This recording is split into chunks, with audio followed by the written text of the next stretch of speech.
Pernahkah kita berpikir, ada kewajiban dalam Islam yang jika tidak dilakukan oleh siapapun, maka seluruh masyarakat bisa ikut berdosa?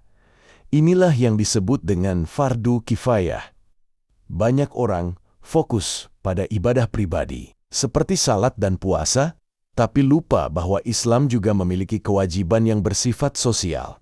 Hari ini kita akan membahas apa itu fardu kifayah, contohnya, dan kenapa kita tidak boleh mengabaikannya. Fardu kifayah adalah kewajiban yang jika sudah dilakukan oleh sebagian orang dalam suatu masyarakat, maka gugurlah kewajiban tersebut dari yang lain.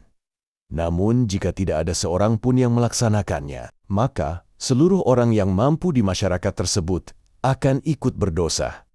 Ini berbeda dengan fardu ain, seperti salat 5 waktu dan puasa Ramadan, yang wajib dilakukan oleh setiap individu. Salah satu contoh yang paling sering kita dengar adalah mengurus jenazah muslim. Ketika seorang muslim meninggal, maka ada kewajiban untuk memandikan jenazah, mengkafani, mensolatkan, menguburkan. Jika sudah ada sebagian orang yang mengerjakannya, maka kewajiban itu gugur dari yang lain. Dan apabila tidak ada satupun yang melakukannya, maka semua orang akan menanggung dosa meninggalkan fardu tersebut. Banyak kebutuhan umat yang juga termasuk dalam fardu kifayah. Misalnya, dokter. Umat membutuhkan orang yang mampu mengobati penyakit dan menyelamatkan nyawa. Jika tidak ada yang mengambil peran ini, banyak orang bisa kehilangan pertolongan saat sakit. Kemudian, ada guru. Guru memiliki tugas penting mengajarkan ilmu kepada generasi berikutnya. Tanpa guru, ilmu tidak akan sampai kepada anak-anak dan masyarakat, bisa menjadi bodoh. Ada juga ulama. Ulama adalah orang yang mempelajari dan mengajarkan agama agar umat mengetahui mana yang halal dan mana yang haram, serta tetap berada di jalan yang benar. Lalu hakim. Di dalam masyarakat pasti ada perselisihan dan masalah. Hakim diperlukan untuk memutuskan perkara dengan adil, agar tidak terjadi kezaliman di antara manusia dan juga tentara atau penjaga keamanan.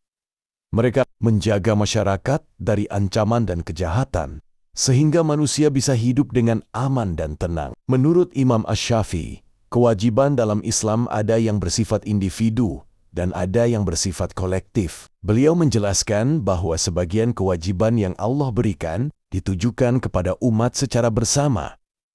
Sehingga, jika sudah dikerjakan oleh sebagian orang, maka gugurlah kewajiban dari yang lain. Salah satu dalil yang sering dijadikan dasar adalah firman Allah dalam Al-Quran. Surah Al-Imran ayat 104.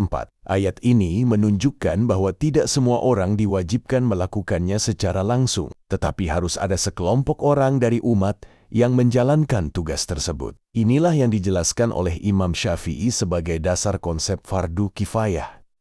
Beliau juga menjelaskan dalam kitabnya Ar-Risalah bahwa jika sebagian kaum muslimin telah melaksanakan suatu kewajiban yang ditujukan kepada mereka secara bersama, maka gugurlah kewajiban itu dari yang lain. Jadi menurut Imam Syafi'i, fardu kifayah adalah kewajiban yang ditujukan kepada umat secara bersama. Jika sudah ada sebagian yang melaksanakannya, maka gugurlah kewajiban dari yang lain. Tetapi jika tidak ada yang melakukannya, maka seluruh umat bisa ikut menanggung dosa. Semoga penjelasan tentang fardu kifayah ini bisa menambah pemahaman kita tentang kewajiban dalam Islam. Bukan hanya kewajiban pribadi, tapi juga kewajiban yang berkaitan dengan kebutuhan umat. Jika video ini bermanfaat, jangan lupa like, subscribe, dan share ke teman-teman kalian supaya semakin banyak yang bisa mengambil manfaat. Terima kasih sudah menonton. Sampai bertemu di video berikutnya. Wassalamualaikum warahmatullahi wabarakatuh.